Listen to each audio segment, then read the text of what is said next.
Good morning, everyone. Thanks so much for joining us. Well, President Biden will require federal contractors to pay workers at least $15 an hour, an executive order that amounts to a $4.05 wage hike into new contract solicitations by January 2022, and then into new contracts by March of 2022. The order is likely to face opposition in the business community, but it fulfills a first-week promise the president made to minimum wage workers. Dana Peterson is chief economist at the Conference Board, and she joins us now from New Jersey with more. Dana, it's so great to have you on the show. Give us an idea of just how this fits into the picture of boosting working conditions across the country. I'm curious about the economic effects of boosting minimum wage. What are we going to see in terms of the way that it affects the economy? Sure, there are probably going to be pretty mixed effects. So certainly for the workers who are at the lower wage, and if they see higher wages, then they may be much more happy. Potentially, they can have more money to spend, which could contribute to consumption and thereby stronger GDP growth.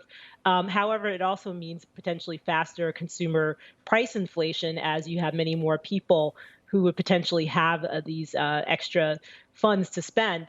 From the business perspective, for certain businesses, especially those that are very heavy in terms of the number of people who are earning minimum wages, especially the retail sector, also the restaurant sector, and certain parts of government, that means higher wages and potentially decisions about whether or not to hire more workers or to let people go, or even to pass those costs on to the consumer. So there are certainly mixed effects here. Hey, Dana, we want to talk about this report that came out from the Conference Board today. Essentially, it found that in 2020, job satisfaction did not drop despite the pandemic. I mean, what led to job satisfaction from what it is that you and your colleagues found? Sure. Actually, job satisfaction was the highest in 20 years, and that is despite the pandemic. 56.9% of respondents said that they were rather satisfied. And what led to that is the fact that many businesses took control of the things that they could, and they were much more generous about leave, flex time. Certainly, when it came to performance reviews, they were a little less stringent, recognizing that many of their employees were under very stressful situations given the pandemic. What can companies take away from the way that the people you surveyed felt about their working conditions in 2020? The emphasis on this idea of a hybrid work environment, healthcare benefits, and more. What can executives learn from what they need to do for workers? Well, I think, certainly happy workers makes for a happy workplace. And I think executives learn that. And things that we noticed in the report that weren't very good, or rather were worse off, were things that companies really couldn't control, especially with respect to finances, such as wages and pension plans. But certainly the things that they could control demonstrated that if businesses are listening to workers and caring about their lives apart from the actual job, then that makes for better productivity and certainly much more satisfied workers. You're an economist, so what does this mean for the long-term growth of the U.S. and for companies with happy workers? How does that fit into GDP growth and economic growth? Well, certainly it means higher productivity, and productivity over the longer run is a component to GDP. And certainly if businesses are investing in technology, if they are investing in ways to make sure that their workers can be more productive, then that means greater output and consequently faster growth of the general economy.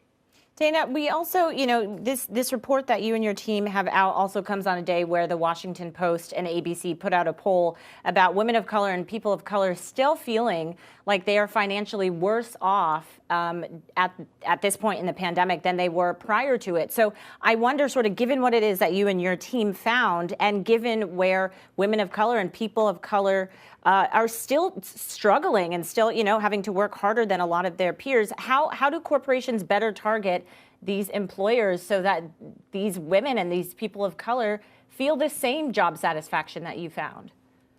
Sure. Well, a few things.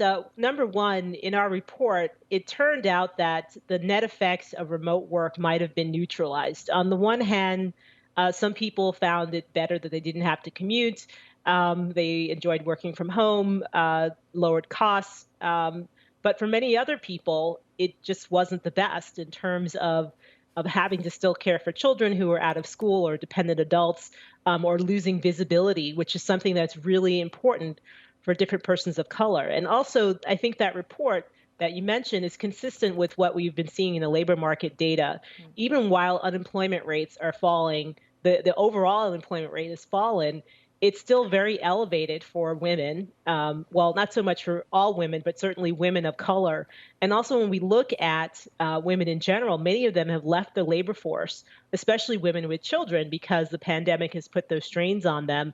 And given the childcare crisis, and also because schools were closed, that put extra burdens on women, and especially women of color. So it means businesses must be very sensitive to their needs. And what does that look like to you? Sure. Well, some of the things that we mentioned in our report in terms of making sure that people have access to equal amounts of leave, that people have access to equal wages, that people have access to training and opportunities, international assignments, all those kind of great things that really propel one's career. We have to make sure that these women are having those opportunities. Hey, Dana, can't let you leave without talking a little about inflation. We're in the midst of earnings season right now. A third of S&P 500 companies are reporting this week. Last week, we learned from Chipotle and Procter & Gamble that they are seeing higher input costs as a result, raising some prices, at least in the case of Procter & Gamble. Spotify yesterday saying that they're raising prices on some consumer plans out there. How do you see inflation playing into economic growth this year and beyond?